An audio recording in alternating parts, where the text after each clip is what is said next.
नमस्कार दोस्तों, स्वागत है आज के इस खास विश्लेषण में जहां हम सिर्फ कोई बोरिंग स्कूल की कविता नहीं पढ़ने वाले हैं, बल्कि हम रॉबर्ट फ्रॉस्ट की मशहूर पोयम डस्ट ऑफ स्नो को एक बेहतरीन हाई डेफिनेशन मूवी सीन की तरह डिकोड करने वाले हैं।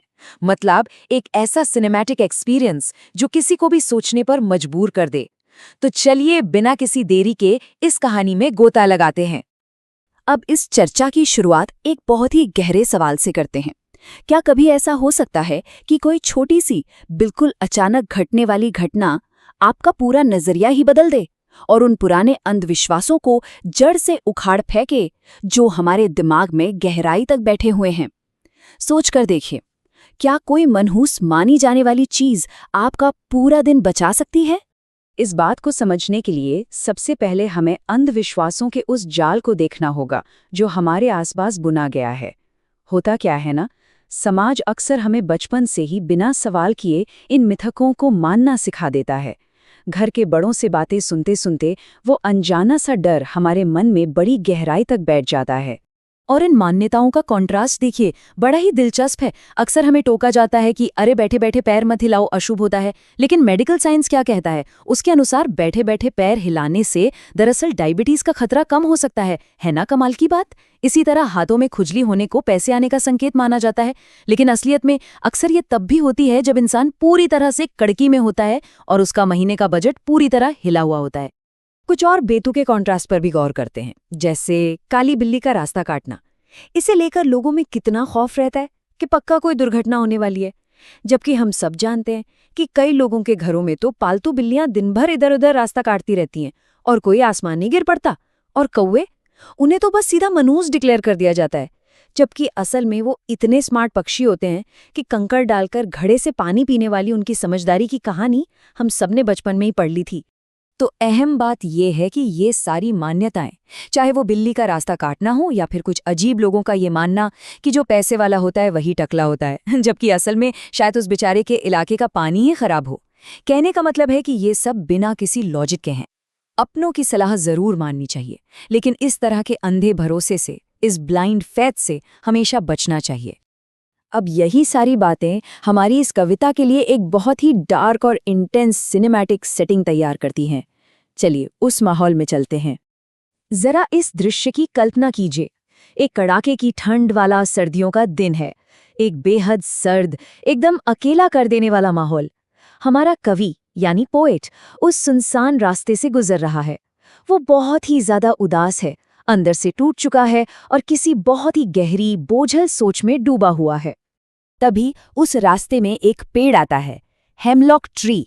और ध्यान रहे, ये कोई आम छायादार पेड़ नहीं है, ये एक बेहद जहरीला पेड़ है। ये अकेला पेड़ ही उस पूरे सीन में एक अजीब सी नेगेटिविटी और एक बहुत ही खतरनाक सा एहसास जोड़ देता है। और इस जहरीले पेड़ की डालियों के बीच एकदम शांति से बैठा है एक काला कौवा। जैसा कि हमने अभी बात की थी, कौवे को अक्सर उदासी और मनहूसियत का ही प्रतीक माना जाता है, और वो वहां उन जहरीली टहनियों पर एकदम चुपचाप बैठा हुआ है। पोएट की मानसिक स्थिति इस वक्त बहुत ही खराब है। वो गंभीर निराशा में है। हो सकता है उनका किसी से बहुत बुरा झगड़ा हुआ हो, कोई सीरियस फैमिली प्रॉब्लम हो, या शायद पैसों की तंगी चल रही हो। वजह चाहे जो भी हो, वो अपने मन में पूरी तरह से ये मान चुके हैं कि उनका आज का पूरा दिन बस बर्बाद हो चुका है, अब कुछ अच्छा नहीं हो सकता। लेकिन तभी एकदम से कुछ होता है। इस पल को अपने दिमाग में एक high definition slow motion scene की तरह विजुअलाइज कीजिए। उस सन्नाटे को चीरते हुए वो कौवा अचानक हिलता है और उस जहरीले हेमलॉक ट्री से बर्फ के छोटे छोटे बारीक कण यानी डस्ट ऑफ स्नो सीधे पोएट के ऊपर गिरते हैं। इस अचानक हुई हलचल ने पोएट के उस कड़वे और उदास ट्रांस को, उनके उस डिप्रेशन को एक ही झटके में तोड़ दिया। और यहाँ से कहानी में आता है एक बड़ा बदलाव। हम यहाँ सिर्फ एक पेड़ से बर्फ के गिरने को नहीं देख रहे हैं, हम असल में उस गहरे मनोवैज्ञानिक बदलाव को, उस अचानक मिली राहत को महसूस कर रहे हैं जो एकदम से नरेटर के मन में छा जाती है। यहाँ जो बात सबसे ज्यादा दिलचस्प है वो ये है कि फ्रॉस्ट ने कैसे खेल खेला है। देखिए, उन्होंने जानबूझकर दो ऐसे प्रतीकों को चुना जिन्हें समाज पूरी तरह से टॉक्सिक और मनहूस मानता है, यानी वो हेमलॉक ट्री और वो कौवा। और उन्होंने बड़ी ही चतुराई से इन दोनों का ही इस्तेमाल पोएट को शांति और राहत देने वाले इंस्ट्रूमेंट्स के रूप में कर लिया। तो सबसे क्रूशियल पॉइंट ये है कि एक दिन जो पोएट के हिसाब से पूरी तरह बर्बाद हो चुका था, उसे असल में उन चीज़ों ने बचा लिया जिन्हें समाज अशुभ का ठप्पा लगा देता है।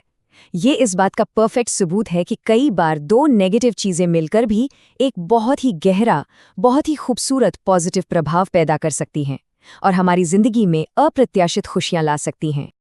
अब इस कहानी की गहराई को समझने के बाद जरा इसके स्ट्रक्चर पर नजर डालते हैं। चलिए उन पोएटिक स्पेशल इफेक्ट्स की जांच करते हैं जिनका इस्तेमाल फ्रॉस्ट ने इस सटीक सिनेमैटिक पेसिंग को, इस लय को बनाने के लिए किया है। सबसे पहला टूल जो हम देखते हैं वो है एलिटरेशन, यानी अनुप्रास अलंकार। ये तब होता है जब एक ही लाइन में पास वाले शब्दों की शुरुआत एक ही कॉन्सोनेंट यानी एक ही व्यंजन की आवाज से होती है। ये टेक्निक इस कविता को आगे बढ़ने वाला एक मोमेंटम और एक बहुत ही पंच वाला रिदम देती है। इसका एक बेहतरीन उदाहरण है सेव्ड सम। जरा इस पर गौर कीजिए। एस साउंड, स की आवाज बार बार आ रही है ना। ये रेपिटिशन बचाव या उद्धार के इस कॉन्सेप्ट को इन लाइनों के भीतर बड़ी ही मजबूती से आपस में बांध देता है। अगला पोएटिक डिवाइस है कॉन्सोनेंट्स।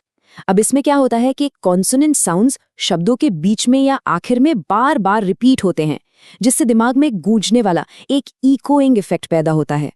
इस लाइन को ही देख लीजिए, off a day I had rude.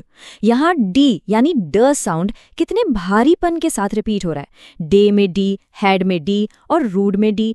ये भारी ड साउंड असल में उस गहरे अफसोस और पछतावे की बिल्कुल सटीक नकल करता है जो पोएट उस वक्त महसूस कर रहा था। इसके बाद आता है एसोनेंस। ये तब होता है जब वॉवल्स यानी स्वरों की आवाजें बार बार रिपीट होती हैं। इन आवाज़ों को खींचने से एक ही लाइन की स्पीड और उसे सुनने का हमारा जो पूरा एक्सपीरियंस है वो फिजिकली मैनिपुलेट हो जाता है। इसका एक बहुत ही खूबसूरत उदाहरण है शुक डाउन ऑन मी। इसमें ओ यानी ओ साउंड बार बार रिपीट हो रहा है। जरा बोलकर देखिए। ये गोल और सॉफ्ट ओ साउंड बड़ी ही खूबसूरती से बर्फ के उन कणों के गोल गोल मुलायम और एकदम धीमे तरीके से पोएट के ऊपर गिरने की नकल करता है। और अंत में हम इस पूरे सीन की रिदम की नींव को समझते हैं। इस कविता की राइम स्कीम एकदम सख्त और ऑल्टरनेटिंग है। A B C D. ये जो स्ट्रिक्ट पैटर्न है ना, ये इस पूरी कहानी को एकदम बैलेंस रखता है और इसे समझने में, महसूस करने में बहुत ही आसान बनाता है। तो इस पूरे विश्लेषण को हम एक बहुत ही गहरे सवाल के साथ खत्म करते हैं। सोचिए, अगर एक जहरीले पेड़ पर बैठा एक मनहूस कौवा किसी का बर्बाद होता हुआ दिन बचा सकता है, तो आज हमारे आसपास के अंधेरों में और ऐसी कौन सी अप्रत्याशित खुशियां छिपी हो सकती हैं। शायद जरूरत है तो बस इन बेड़ियों, इन अंधविश्वासों को पीछे छोड़ने की और जिंदगी की सबसे छोटी और अनअपेक्षित चीजों में खूबसूरती ढूंढने की। आज के इस विश्लेषण में हमारे साथ जुड़ने के लिए आपका बहुत बहुत धन्यवाद।